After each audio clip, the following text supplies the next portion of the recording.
Hi, this is Paul. This is perhaps a stub of a video. We'll see. It's sort of the first draft of a PowerPoint of something that I've been thinking about, but I wanted to get it down and maybe get it in shorter form because if I do manage making this video, it'll be in longer form. I've been trying to. I've got jury duty today, which may or may not interrupt my week. We'll see. I've been trying to vary the lengths of my videos. I know I started that clip channel. Still not quite sure what I'll do with that clip channel. Sort of still want to use that clip channel for clips from my conversations mostly and question and answer, some of those long videos that are harder for people to sort of get a handle on because they're sort of a different frame. And also varying the content of my channel in terms of I'm obviously doing the slow walk through Mathieu Pajot's book. Thanks, Bern, for the continued advice on how to say French names. Lots going on, and again, continuing to try to perfect and make this channel more useful for me, and hopefully more useful for you too. Like my blog, the channel's always kind of been a tool of mine more than necessarily content production. The content production serves the tool nature of the channel for me. This morning on Twitter, I saw a tweet by Wesley Yang. New York City public schools are telling white teachers that they spirit murder their black and brown students. And I'm always a little reticent to post some of this stuff because I think Wesley Yang is a competent source, because the state of the woke, anti-woke wars mean that there can be misinformation or exaggeration on both sides just for the sake of their tribal point scoring. It goes like this. Please post anonymously. My school is requiring us to discuss our whiteness and how we spirit murder our black and brown children every day because we can't see their black joy and black humanity. I am told I have to participate in this. It seems wrong to come at it from this angle. I know and see the effects of systemic racism all the time, but I know I'm not a part of that. And again, if you go back to the Jordan Peterson, Greg Hurwitz video, one of the takeaways I had from that is that part of what's happening in this language is that the extremes of both sides are basically doing policing and language boundary patrolling, and they're just trying to heighten the puritanical element of their movement. And so I basically woke. Can people not see the logical outcome of this way of thinking is simply woke apartheid? This will become the new Jim Crow. First, classify everyone according to group. Black teachers for black students, brown teachers for brown students, gay teachers for gay students. But this thing can't last. It can't go on because very quickly people are going to run into all sorts of contradictions, such as, well, let's have Robin DiAngelo, a white lady of whom most elementary school educators in America are white women. And so if you take all of them, either you have to get all of the black and brown and gay kids out of the system, or this just. I was thinking about making a video on all sorts of insane ideas I have that if you really followed this purity logic to its own conclusion, you'd have to resegregate baseball. You should, because jury duty's on my mind this week, because I'm on jury duty, you maybe no longer ask white people to serve on juries. And the thinking of that is, it just goes to ludicrous places, this puritanical spirit. Would you rather have Robin DiAngelo teaching or Glenn Lowry? Because if you're deep into the church of the woke, Robin DiAngelo, of course. But now you've got a white woman and you're preferring her over a black man. I mean, this thing just falls down. Things will inevitably purify down to confessionalism. And what creedal system do you embrace or promote? And then you have, codes of it's again, and I'm part of a confessional Protestant tradition, and so I know something about confessionalism, and I know something about total depravity, and I know something about where this all goes because I've seen this stuff working itself out in conservative confessional Calvinism for a very long time. And what happens is that there's all sorts of ways to sort of blunt it, but this constant working through of purity and compromise. Again, so much of Vervaeke's language comes in handy. There's sort of an opponent processing that, if done right, sort of can maybe keep institutions in play. Demographic identities have little relevance realization to a lot of what's going on here. It made me think of Martin Luther King Jr.'s decrying that 11 a.m. Sunday morning to be the most segregated time in America. Part of this was prompted this morning because I saw a video, Whatever Happened to Tim Keller, which was the reading of a piece that basically a bunch of people are going after Tim Keller, and they're taking critical race theory and sort of plastering it on some people in the 70s, like Tom Skinner. And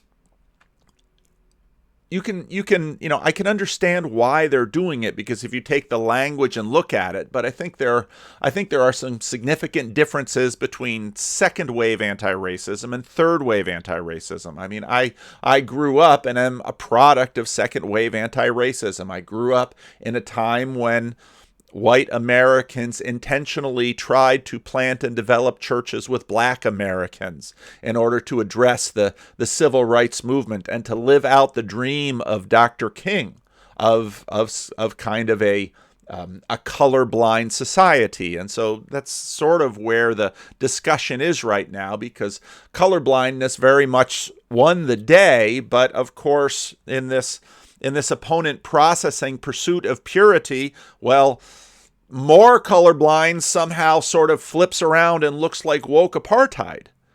So it's very interesting watching these conversations develop and just thinking a lot of this won't happen, because you get so pure, things get unreal.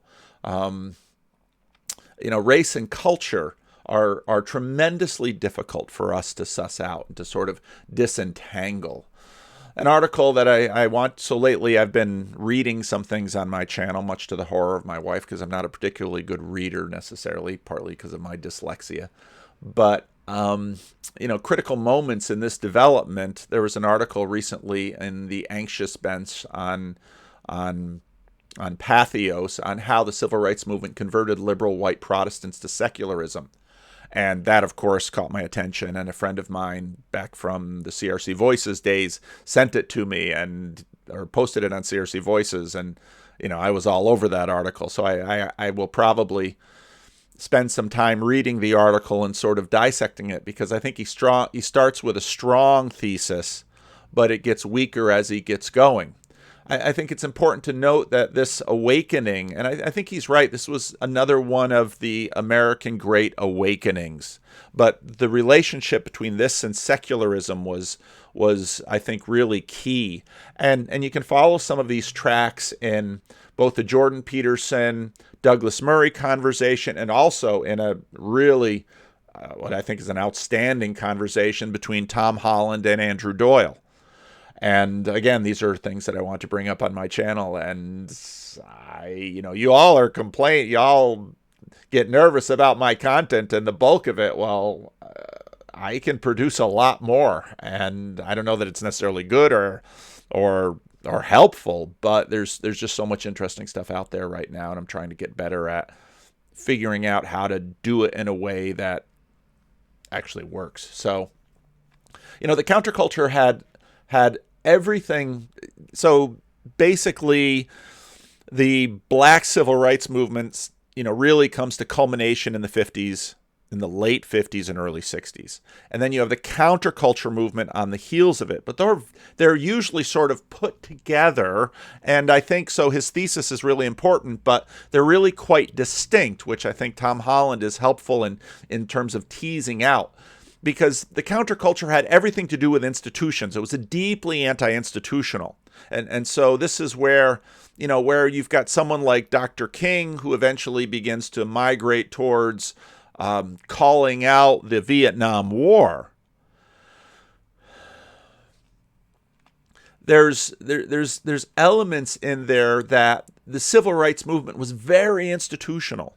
I mean, the civil rights movement was in some ways very evangelical in that it spawned parachurch movement. And so if you look at multiple of these threads, if you look at the evolution of church and the evolution of consciousness, as it were, in terms of the rise of the civil rights movement and then the counterculture movement. Now, the counterculture movement, and this is where I think the thesis of this author, Daniel Williams, I couldn't find him on Twitter. I don't know if he's on Twitter. Twitter's just a really easy place to sort of keep track of people. Well, that sounds nefarious. The counterculture had everything to do with institutions, and the civil rights movement was very institutional in practice and objective. And so then the counterculture coming on the heels of the civil rights movement, drawing deep skepticism onto institutions, the Vietnam War. And again, this author brings out some of these things that they sort of went into secularism, and that secularism sort of began to take an anti-institutional path. I think in many ways, Rod Dreher is such a poster boy for some of these things. And as we're seeing them play out now, because the current institutional squeeze of woke and conservative Puritanism, and now I should probably put Puritanism in quotes, because it's not really Puritanism, it's this purity movement. Rod Dreher didn't find the Catholic Church pure enough, and so went to the Orthodox. And Orthodoxy in America kind of has the advantage now of both being fresh and ancient, because the fresh and ancient thing has been alive and well sort of in the emergent movement, which pushed back against the seeker movement in church, because the seeker movement basically said, can we use business practices in the church? And the emergent movement said no, but it sort of split into the countercultural, secularized element of progressive Protestantism, and in some cases the young, restless, and Reformed.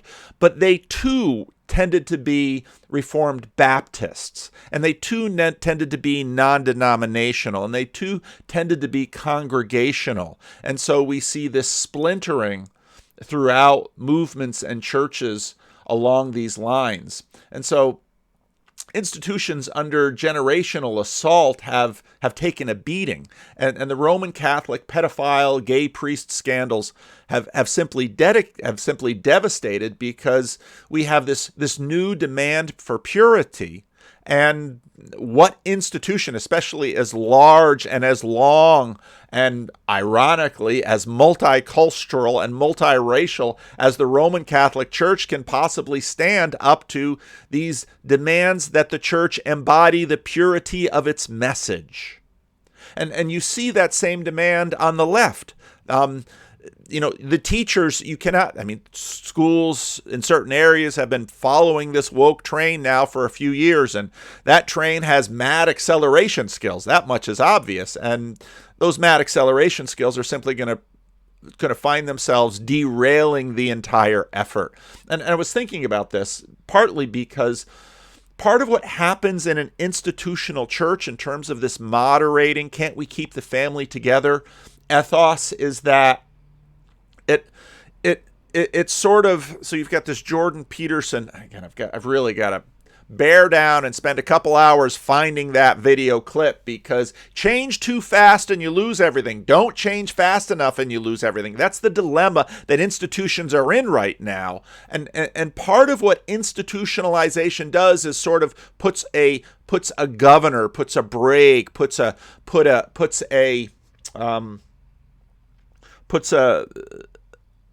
weight on it that doesn't allow movement too fast. This is exactly what's happening in the American political system, because if there's one thing that you look at the American political system, what it was designed to do, it's to not allow change to happen very quickly. Okay? And in fact, the shrinking away from the filibuster is a function of that, because the filibuster was designed, okay, let's keep a majoritarian ethos in at least one house of Congress. It's good to let the House of Representatives sort of flit about with their every 2-year voting cycle and their massively democratic representational structure, but the Senate is supposed to be sort of the big weight that's harder to move. And there's a deep conservatism just in the functioning of the body. And of course, this is tremendously frustrating to progressives who have all kinds of schemes about maybe dividing California up into 3 or get Puerto Rico or other get more states in so you can tinker with the composition of the Senate. So, there's all of these forces are at play in so many different levels. And of course, institutions are seeing what they can handle. Institutions are sort of finding what they can bear. Now Protestants have been, working this live experiment for hundreds of years now. And, Protestant denominations themselves are on really hard times. And sort of the Protestants are always facing this uncomfortable dynamic of, well, us in our little local church and what we think in terms of who we see in our little sphere, we'll be pure. It'll be just us. We can trust us. And so we'll affiliate selectively in sort of a consumerist approach. And that has always been there in terms of evangelicalism, which has always been somewhat of a marketplace rather than the other. And so institutions are attempting to maintain some kind of high moral standards, and they simply get exposed. And part of this obviously has to do with scale.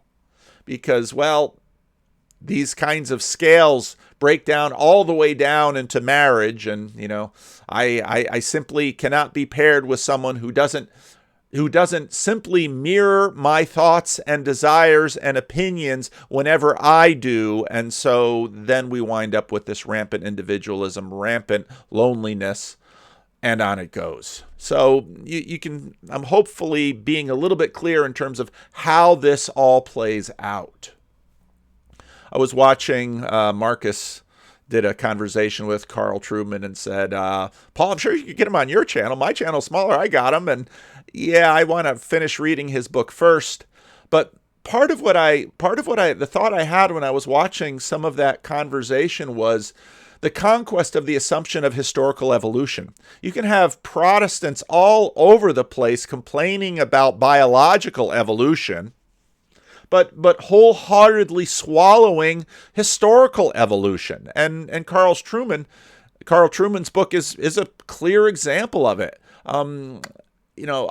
My thoughts were basically these. Isn't it strange that even as deeply conservative Christians have completely embraced the practice of historical evolutionary thought development, we're doing it through evolutionary math. We find we come to a place where error is believed to be truth. And so we sort of use the Bible as a checksum. Say, okay, same-sex marriage, wrong. Abortion, wrong. Or you do it on the other side. Resisting reparations, wrong. And here's the Bible, because the Bible is all about justice, and reparations are justice, and so there we have it. And so we sort of use the Bible as a sort of a checksum, okay? And of course, Jacob had a few interesting comments on my sermon last Sunday about Sabbatarianism. And actually, maybe I should make a little video responding to some of Jacob's thoughts, because they were good thoughts, or maybe Jacob and I can talk about it. But that's sort of how this leads. And so we say, okay, well, even though we don't buy biological evolution, we certainly buy historical, cultural, religious, social evolution. And now that we have the modern science of history, we can try to track this evolution, or we'll narrativize it, which is almost always the case. We'll have a narrative about how we got here, and we can see now that we ended up in a bad place. So let's basically work this out, something like a mathematical equation, and find all the steps we took to get here, and find out where we went wrong. And so then we can maybe, use CRISPR and insert some DNA code into that and maybe fix this path where we got into the wrong place. Well, The difficulty, of course, is that most of us doing this are sort of at the margins, and the mainstream seems to be going in a certain direction. And in some ways, I compare this to another part of my channel where I'm really wrestling with, well, an ancient would talk about the practice of the gods. When you watch Christian denominations wrestling with this checksum approach, you realize that they usually, well, let's just leave it up to the Holy Spirit, which is sort of, let's see where it goes. And that doesn't always go well among certain people. We see it and we feel satisfied when we can sort of construct our math and construct our narrative, but we can't do anything about it but decry it or maybe tinker a bit on the edges, which, again, back to Rod Dreher, I think Dreher in many ways has had his finger on a lot of these pulses. And so, and has anticipated a lot of them. And I think that's part of the reason he's, I think he's been so prescient in many of these areas. But the Benedict option in some ways also anticipates this but again, we're sort of like my conversation with Sally, we're all Protestants now. This is very Protestantish. Well, we'll just hunker down in our little small community and ride this out. It's congregationalism 2.0. I don't dare be part of a larger movement, but if I am part of a larger movement, the minute you all go astray, I'm going to back out and go my own way because me and mine, we're the only pure ones here. And again, if you look at my sermon from last Sunday, you have the Judean culture war. That's sort of an Essene strategy. We're going to go off into the caves in the desert and write our books and put them in clay jars and, wait for the Lord to finally smoke all y'all, you evil people and the accommodators that are sort of going along with it. Or maybe we'll do it all right and the light of our movement will grow viral. And Christianity did that and, took about 300 years. But hey, Constantine saw the light. Or exactly what light did Constantine see? Will there be crosses and lions and stakes? Well, of course. I just don't want to be on a cross or a stake or be fed to a lion. Or maybe I do, because then that will be validation of who I am and the purity of my cause. Is zealotry off the table? Maybe, and, we see this on some. You get far enough to one side and, well, by all means necessary, including the blood of my enemies. And that, of course, has been on the table in many eras. I think one of the realities of why Christianity has managed to endure is the impetus to not go there is simply so strong by the example of Jesus. So this is sort of where we're at, and I do want to read that you might take a look at how civil rights movement converted white liberal Protestants. I do want to spend more time on that. Against Dreher, I think anticipates so much of this stuff. It's just want a little video of some of these thoughts. Maybe it's not well formed. I think for the most part, a lot of what a lot of you get out of this are just sort of the little random insights that I have along the way. But this is where I'm thinking, and maybe I'll deep dive into that article soon. In a minute, I'm going to be talking to Andrew Root, who's written 3 big books on Charles Taylor and trying to apply it in the church sphere. And Andrew Root comes at this from sort of a mainline-ish Lutheran position. So I think that could be an interesting conversation. He's only got an hour, though, so maybe that's good. Maybe it's bad. I don't know. We'll see. But anyway, thanks for watching.